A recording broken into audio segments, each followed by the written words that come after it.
Are you curious about what's going on with the Montgomery County, Maryland housing market? Well, today we'll take a look at 7 key data points that you need to know to understand what's happening with our local real estate market. So, stick around. Today is May 17th, 2022, and I'll be going through the April market numbers with you. First, let's take a look at a couple of macroeconomic numbers. Interest rates moved up since my last market report by 0.3%, so they're currently sitting at 5.3% according to the St. Louis Fed. So the rate increases have leveled off a little bit. We'll see what happens after the Fed's meeting in mid-June. The annualized inflation rate also flattened its rise a bit and clocked in at 8.3% for last month. So that's a little bit of good news on the macro front. My name's Harry Moore, and I'm an associate real estate broker at EXP Realty. And if you like what you see on this video, I'd really appreciate it if you'd hit that like button. It really helps me to share the information with more folks. Now, let's dive right into what's happening here locally in Montgomery County. First up, year-to-date median sales price, $535,000. This is an increase of 5.9% versus 2021, so prices are continuing to move up at a steady pace in spite of the spike in interest rates that we've seen since January. During the month of April, the average list price to sale price ratio was 104.8%, which pulls the year-to-date number up to 103.1. So many, but not all, properties are still selling for above the asking price. Looking back, this is the highest list-to-sell ratio for the month in the past 5 years, another indicator that the market remains strong. Now, let's move on to the number of homes listed or how quickly the shelves are getting restocked in the real estate store. Spring is when we usually see an uptick in the number of houses for sale. And during the month of April, we saw 1,656 homes listed for sale with a median asking price of $600,000.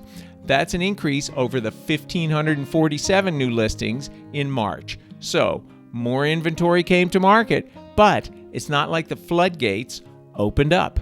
In April, there were 1,032 closed sales, and we've seen 3,835 homes listed and settled year to date. That's a 9% decrease versus the same time frame in 2021. So the number of sales is down, but so is inventory. So the balance between supply and demand doesn't seem to have shifted a lot. Next, I'll remind you, as I do every month, about the properties that failed to sell. During the month of April, 159 listings either expired, were withdrawn, or canceled. In other words, they failed to sell. That's a slight decrease over last month's 181 properties. A number of those were put back on the market, they may be under contract, or they might still be active. And I'll go into my whole broken record shtick that even in this very active market, not every house sells. The next number that I like to watch is the days on market. The median number of days on market for April was 6 days. That's the same as March's number, and so that makes it tied for the lowest number of days on market in the county since June of 2021. So the pace of the market doesn't seem to be slowing. Now, we'll look at the number that's really driving the market, and that's inventory. Active inventory at the end of April was 887 homes. So that's up from March's number of 652, but still below last April's 1,068. So we're still at a low number, but there are a few more choices for buyers out there. Inventory continues to move up, as we'd expect going into the spring. But it seems that demand is remaining strong, and we haven't seen days on market start to move up yet.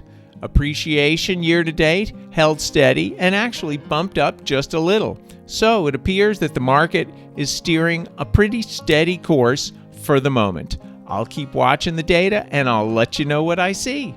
This market requires strategic thinking. So if you've been considering buying or selling real estate, you may want to check out my buyer's or seller's guides.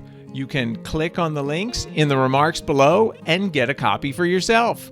If you have more detailed questions, you can reach out. My contact information is below, or leave a comment in the remarks. If you'd like to see my recent video driving tour that I did of Kensington, click over here. And if you want to know the 5 mistakes to avoid when selling your home, you'll definitely want to click over there. Take care, and I'll see you on the next one.